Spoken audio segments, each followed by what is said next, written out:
Welcome to Frontline Nursing, a NurseMinder production that gives you an insider's look into the daily life of nursing from those who are currently working the front lines. Whether you are new to nursing, you're a student, or a nurse in transition, this show will give you behind-the-scenes information to help you guide your career. So get those note apps and pens and papers ready because it's going to be a good one. Today's episode, we are solo. My name is Tammy Dunnett and I have been nursing since 2006. I'm going to talk to you a little bit about my journey through a variety of different nursing paths and how it ended up with this podcast. So I'm going to get started just by sharing with you that I was late to nursing. I had zero idea that nursing was going to be my profession, the thing that I love to do the most. It was not even on my radar.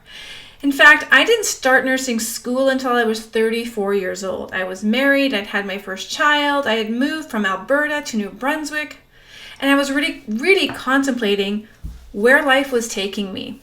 So when I moved to New Brunswick, I left behind my own business that I had, plus I was working full-time as a medical transcriptionist, and I thought it would be super easy to duplicate my life there. But as I said, I found myself quickly challenged. I became a new mom, and while this picture is a little older, not a baby here, I became a mom to Ethan and a stepmom to Zach prior to moving to New Brunswick, but I had these new family roles that I was fulfilling, and I was really struggling with the dynamic of, do I stay at home and be a mom and raise my kids? Do I go back to work and bring in an income, pay for daycare? Or do I go back to school? I was really at a crossroads in my life and I had no idea what to do. Really feeling the pressure to do stay-at-home mom or go to work. So I needed some help. There was a TV show on every lunch hour, and I don't remember the name of it in New Brunswick, but there was a person, I think her name was Dwayne actually, and she read your star chart. And I watched her several weeks in a row, it was only once a week, and I phoned in and I got through. And I gave her my date of birth, my time of birth, I think, and what my question was. And my question really was around, what do I do? Do I stay home or go back to work? Or, I need some guidance. And in her response to me, all I really remember is her saying that she sees me being in a job where I'm right. And at that point, I was still considering being a math teacher. So that was my sign to go back to school. I had my confirmation that that's what I wanted to do, and off I went back to school. However, my first year of science and math did not overwhelm me, did not fill my soul with joy, and then I found my way to nursing. So Frontline Nursing Podcast is actually the result of 13 years of nursing in the making that has taken me on a really interesting journey to the point now where I get so many questions from student nurses, nurses working, that I thought a podcast might help to address some of those questions. So just to give you a bit of a backstory and then kind of bring you towards the podcast and what we're going to learn on this station. I myself found nursing in 2002. I started in 2002 when I was 33 years old. So I wasn't right out of high school. I wasn't a young nurse. In fact, many of the nurses in my class, their parents were my age. Although I didn't feel old and they didn't make me feel old. But I came to it late in life. I had no idea that nursing was even going to be a profession for me. Before I found nursing, I was quite happy. I was a medical transcriptionist, worked full-time for physicians. I also had my own business doing the same thing. I was satisfied. I always knew I'd be something more, and I knew it would be in healthcare. I just didn't know it was going to be nursing until one day I had a conversation with my friend Colleen, who was telling me about some of her experiences in emerge nursing. And I remember this conversation so vividly because I believe I was actually living in New Brunswick at the time. I had just moved there, newly married.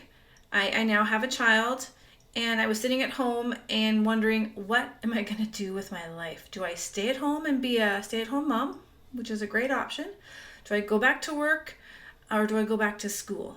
So she was kind of helping me figure some of those things out.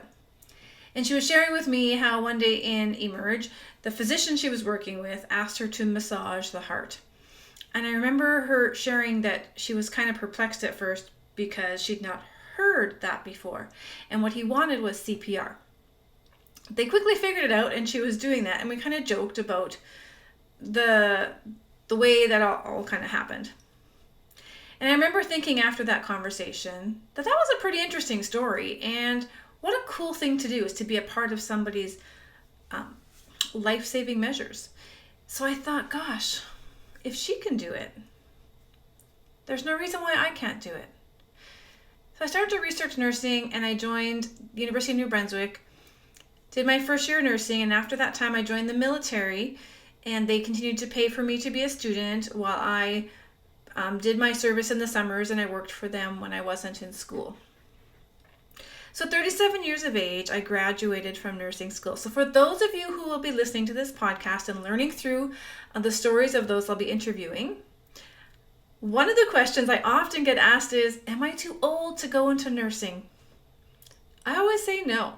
Even if you're in your 40s, you have a lot of years that you can still work. So just know I went when I was older and I graduated, and I have now been nursing for 13 years. I had to write that down actually. 13 years already. I can't believe how fast this time has gone and how varied my career has been.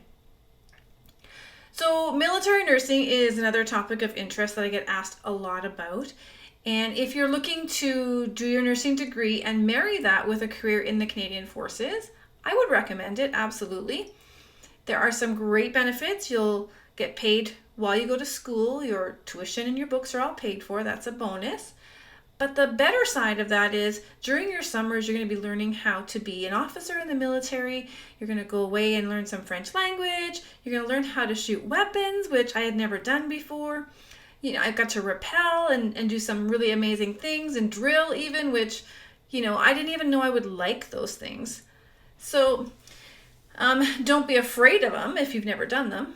Take that into consideration, that there can be a lot of enjoyment in that. And I now have friends across the globe from all of the tours and all of the training that I've been able to do. Now I stayed in for almost 10 years, and through that time I was able to work across Canada. And as a nurse, I specialized into critical care. There are a few different options. You can go into operating room, critical care, which is ICU and emerge, mental health, and I think community health might be another one, but I'm not 100% sure if that is correct. A few options that you have to specialize and take your career further within the Canadian Forces. Within that, you spend a lot of time in the hospitals working bedside as a nurse to develop your skills and to feel comfortable in your skills. And I got to work in a variety, this was the best part, a variety of different floors. So I think my first one was in orthopedics, burns and plastics, thoracics, pediatrics, emerge, and women's health, adult emerge, the intensive care unit, recovery unit, medicine, surgery, like I did the gamut, the IV team. And what that did for me is it gave me an opportunity to really see all the variety of things I can do in nursing. And what I thought I was going to hate the most, now this is a lesson for you all, I thought I was going to hate medicine, and I saved that for my very, very, very, very last rotation, crossing my fingers, hoping they would pull me out of the hospital before I got there. I am so thankful that didn't happen because I ended up loving medicine nursing. And so having that opportunity, if you're considering it in the military, you will get a wide variety of units that you get to go and practice on and become comfortable with, such that when you deploy, you need to be able to be familiar with a lot of things and adapt. Best part of the nursing training. Specializing, totally recommend it. There's opportunities to go overseas on the Mercy ship, which I tried to get, wasn't successful. I was able to work cadet camps and be in a leadership position, taking care of hundreds of cadets and staff members, and being that medical liaison with the community and the chain of command. Great opportunity. I was also able to see parts of nursing that you don't often get access to. So I was working in immunizations and public health. I was working in the lab, drawing blood work and learning how to send those samples out. I was working on policies for hand hygiene and infection control and collaborating with people in Ottawa. So many different opportunities. Highly recommend it. I know I've said that a few times. With that, I was also able to do some tours overseas. Again, those are not options that are available to most nurses. And so I was able to go to Haiti after the earthquake in 2010, and then again in Afghanistan in 2011. And those are the things that I miss the most about the military, is having those opportunities to work with colleagues from other countries and to learn in very unique and diverse environments, places that would challenge you. You know, I used to be in the emerge, I used to feel like concern for a patient who came in and when they were working at home and maybe the saw blade had taken off the tip of their finger. A little bit of panic sets in. You don't normally see that stuff. But after going to Afghanistan, where I see people with their limbs blown off, I think I'm much better prepared now for that tip of the finger that's been cut off. Completely different perspectives of life and illness. With that, I always knew that I wanted more. I wanted to teach. Teaching had always been a part of my career goals. And while I didn't have many opportunities formally in the military, although that is another option, you can go and become a teacher in various different courses, I was starting to look outside for that more permanent teaching role, and that's where I ended up going next. So after my military career, I was also still working casually as a civilian nurse in ICU and Emerge. I popped on over into education and began my career teaching in 2013. I absolutely fell in love with it. Passing on the knowledge and the skills and helping new students find their confidence and their competence with the skills and the theory and putting it all together just lit my soul up. And so I started to teach, and as a result, I have been now involved with over 2,000 students in their education and pursuing either LPN or their BN degree in a variety of different settings, both in theory and in clinical and in lab. And with that comes a lot of questions. I feel so honored that I've built these relationships with my students that they're like, I'm going to message Tammy and ask her these questions. So I've noticed recently that I've been getting a lot of, hey, do you think Emerge would be a good choice for my final preceptorship?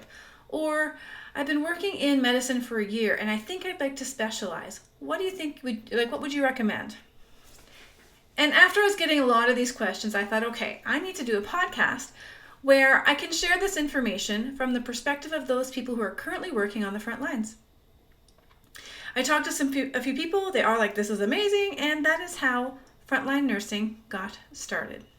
More importantly, what you're going to get from the guests on the show is that behind the scenes look, that frontline perspective of somebody who's currently doing the job that you may be interested in, or you don't even know you have an interest. One of these people may be like my friend Colleen. Talking to her, I was like, wow, I think I want to do that. You may get those same moments when you listen to the various guests on this show. Now, the other cool thing about this podcast is it doesn't stop there. I know not everybody listens to audio files. I know not everybody likes to watch videos. I know not everybody reads, but I'm going to give you a little bit of everything with this show. So after every podcast airs, you'll be able to go to nurseminder.com/frontline nursing, and you're going to find that there is a membership area that if you would like to join, you will get access to tips sheets, interview sheets, things that you can do if you want to prepare yourself, links to different resources to help you dig further into that profession. I want it to be a one-stop shop for you so that you don't have to spend your time looking around and going, geez, is this article worthwhile? Is this where I'm supposed to go? I have that covered for you. So nurseminder.com/frontline nursing is where you're going to be able to join us in the members area and in the community of nurses helping nurses. So join me next week when we talk with Rosalie DeVoe. She is a perioperative nurse, and she will share her origin story as to how she found nursing, and you'll get some really great insights into the world of the operating room and if it might be a fit for you.